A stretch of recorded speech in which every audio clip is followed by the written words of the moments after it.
could shock. One moment, the room is calm and procedural. The next, a single voice slices through the air and the balance of power flips. In a Senate chamber built for protocol and pleasantries, ELISHA ONGOYA doesn't raise his voice. He sharpens it. What follows isn't drama for cameras. It's exposure in real time, the kind that makes even seasoned officials sit straighter. Before you go anywhere, subscribe now and stay with this story to the end. Because the turn it takes is not what most people expect. The tease is simple and unsettling.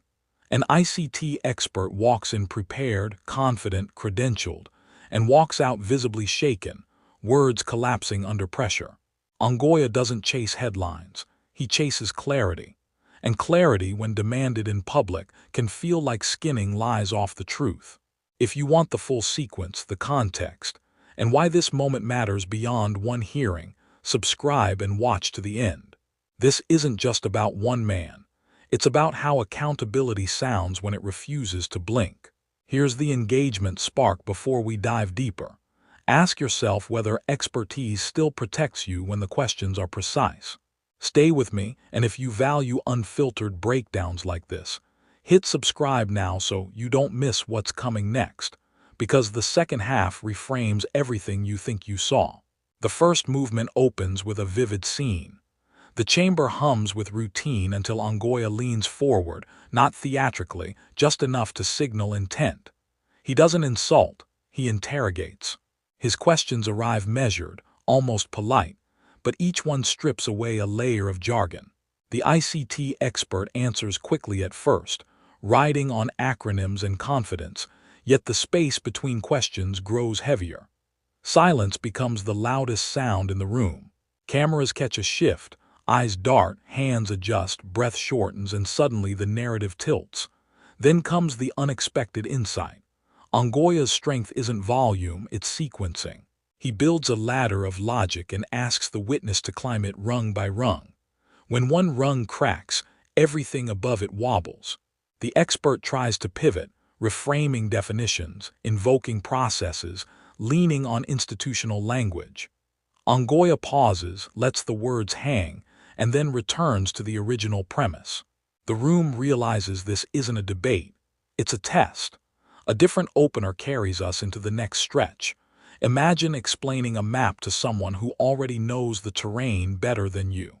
That's the tension now. The ICT expert attempts a technical detour, hoping complexity will blur accountability. ONGOYA responds with a deceptively simple request for timelines and responsibility. Dates replace theories, names replace systems. The witness's answers shorten. The audience senses momentum shifting, not through aggression but through inevitability. Another scene unfolds through contrast.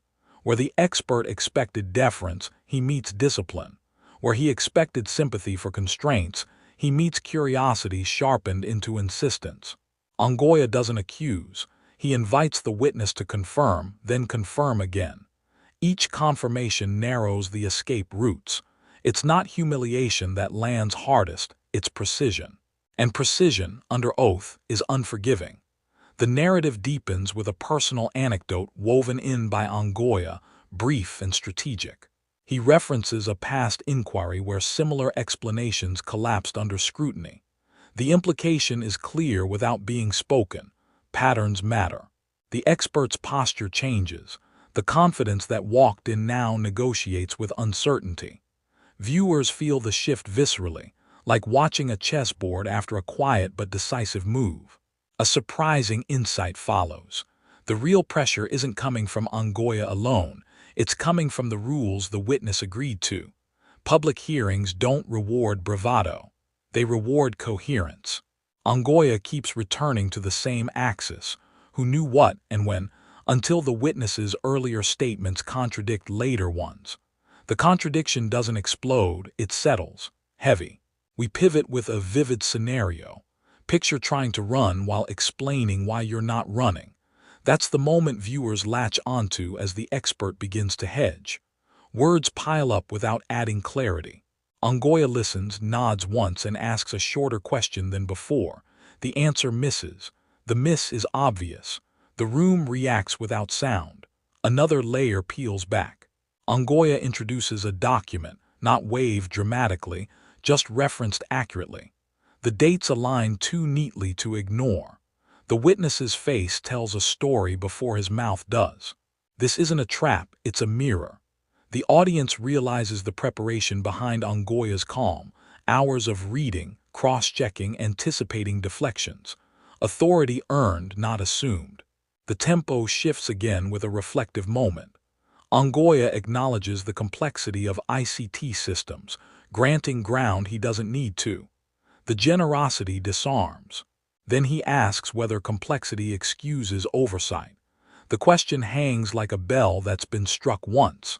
The witness answers, but the answer doesn't ring true. We're halfway through the first 8 movements now, and the pressure has matured. It's no longer about a single answer, it's about credibility. ONGOYA circles back to an earlier claim and asks for alignment. The expert attempts reconciliation.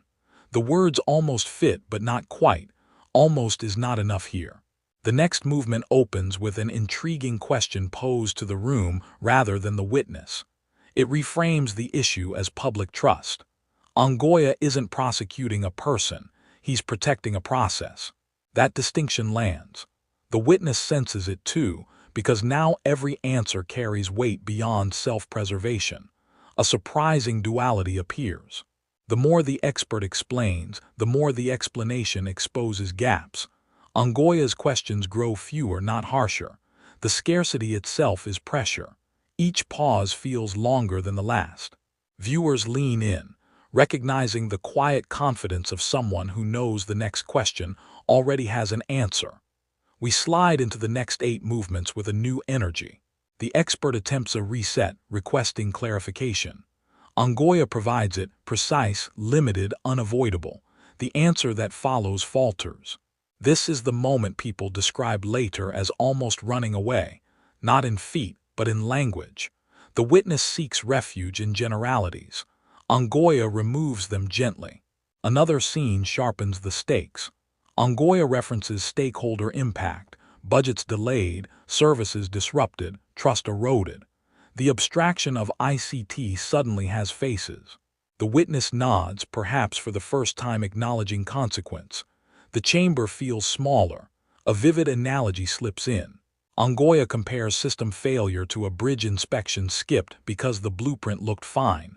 No theatrics, just logic. The room understands instantly. The witness's response circles back to procedure, but the analogy has already done its work. We encounter an unexpected calm. ONGOYA slows down. He asks one question twice, exactly the same way. The witness answers differently both times. The difference is subtle but devastating. There's no need to raise it explicitly. Everyone hears it. The narrative tightens. A timeline is reconstructed aloud. Each marker is placed carefully. The witness agrees to each step until the last one, where agreement becomes hesitation. Hesitation becomes explanation. Explanation becomes exposure. The sequence is complete. Another opener shifts perspective. Think about how power changes when preparation meets patience. ONGOYA doesn't rush the conclusion. He lets the record speak. The witness's earlier confidence now competes with the transcript being formed in real time. The chamber reacts, not with applause but with attention.